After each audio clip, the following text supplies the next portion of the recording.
And we're joined now by UKIP's Deputy Chairman, Suzanne Evans. Welcome to the programme. Brendan Lewis, let me start with you. Why is the Prime Minister running scared? I don't think he is. I think, actually, it seems to me at the moment, nobody wants to debate with the Green Party. I think he's making a very reasonable case. In my own constituency... Why is he hiding behind the Greens? Well, he's not. I think he's making a very reasonable point. They get about 7% in the polls.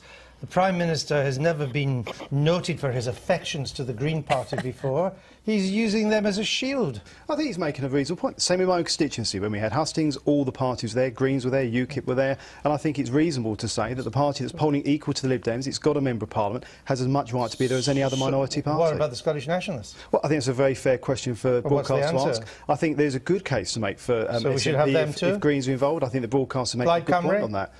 Well, I think Ofcom's consulting on this. They've got to look at all of these things. Well, the difference is, of course, Andrew, what they generally look at is the parties that actually field candidates in all seats. Of course, the Lib Dems, Greens do that. They field a candidate in my seat as they did last time, as they do across the country. SNP don't quite necessarily fit that. It's a con, isn't it? I mean, let's just be honest here. He's using the Greens as a shield.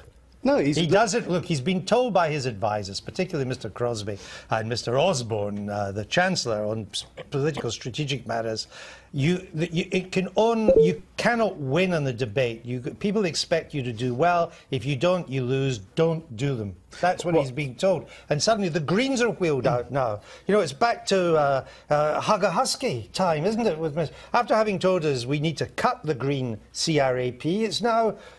The world can't succeed unless the Greens are involved. Well, I think, Andrew, there's 2 points here. First of all, the idea of a debate between the two men who could be the choices for our Prime Minister, Ed Miliband and David Cameron, makes absolute sense. I think if you're looking wider than that, you've got to look at the parties who are, you know, if you're going to involve one minority party, you should involve another, who are fielding candidates across the country. I think that's a logical thing. The public would expect to see everybody there. Should the Greens be included? I think it's up to the broadcasters to decide who's included. And, yeah, it's not up to me to say, yeah, I'll come on your programme, but, you know, only if you've got someone from the Greens and someone from the SNP. And you have no idea the conditions politicians sometimes lay on us before they'll come on the programme. Well, no, I think it's not right for someone to say, you know, I will only do it under these conditions. Now, look, we had leaders' debates in 2010, and they were incredibly popular. 20 million people watched them. There's clearly an appetite for it. I think it'd be really a retrograde step in our democracy if we don't go ahead with it this time. Could you proceed without the Prime Minister? I think we could. Absolutely, why not? It's not as though he's not been offered. Let's offer him a place at the table. It's his choice whether he wants to come and play or not. And if he doesn't come and play, then I think... well, he's not at the party, is he? But when previous Prime Ministers have refused to take part in debates, they have not been empty-chaired. The debates simply didn't happen. Well, I think that would be a shame. And as you pointed out yourself at the beginning of the programme, or it might have been Joe, I think that he was actually all up for these in 2010. He was the man that was actually pushing for them. He's said repeatedly over the past 4 years that he's looking forward to the debates, that he wants it, bring it on. And now suddenly he's fresh and running I'll let you into a secret.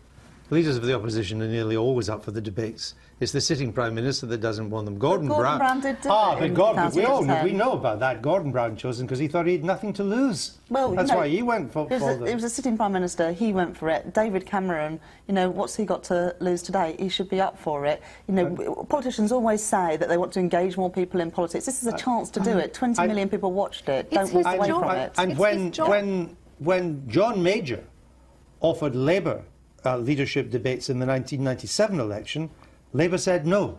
I don't remember that. No, well, I'm telling you, I covered that election. And you know why Labour said no? Look, we've had it. But you know why Labour said no? Because they were so far ahead in the polls, they thought having a debate wouldn't help. But we've got the experience of that debate now. We know how the public reacted to it. They watched it in huge numbers. I don't think we can move backwards, which is what would happen if you cancelled these leaders' debates. Why shouldn't, if you don't turn up, if you don't want to come to the party, fine. It's not your party. Why shouldn't they proceed? Well, obviously, Ofcom are consulting at the moment. They're looking at this. The decisions they've decided. They're actually in consultation at the moment. At this but their initial the point I would statement is we don't need the Greens. The point I would make, the point the Prime Minister's making is we're going to have these debates. Let's have the parties there. You know, the Lib Dems and Greens are polling around the same level. UKIP and Greens have got similar MP numbers, 1 and 2. Why not have them all there? They're fighting seats across the country. They have a valid argument to be there. And I think the Prime Minister's right to stand up for that part of democracy. Well, it was slightly different in 2010. what you mean is there are a few more let's hold the broadcasters to ransom talks going on behind the scenes by the Conservative Party, aren't they? That's what it all amounts to. I'm sorry, but none of us are fooled. And if David Cameron hasn't got the courage of his convictions to stand up in front of the television cameras and the people of Britain, then frankly he's not fit to be Prime Minister. Do you think that he really doesn't want the debate? Nothing to do with the Greens. He doesn't want to big up Nigel Farage. That's the reason, isn't it? I'm afraid I think it is. Yeah, we know that Nigel hammered Nick Clegg in the debates on the European Union ahead of the Euro elections, and I'm sure David Cameron is frightened that he might do the same to him. I think it's also a question about Cameron scared that in standing next to Ed Miliband, he might make Ed Miliband look more of a prime ministerial figure than he clearly is. Okay. We shall wait and see what happens. I mean, at the moment, I'm not sure they're going to happen, but things could change. Don't you think that the broadcasters could have an empty chair? And also, if there was an empty chair, that's above Cameron our would pay turn grade. up, wouldn't he? I like empty chairs. I'm in favour of empty chairs. I wouldn't suggest putting anything on it. I think that might be a little bit too... No, we put things we'll put things on. Last time we had an empty chair in this programme, as you will see after PMQs, we put Peppa Pig on. I remember. And Peppa Pig was better.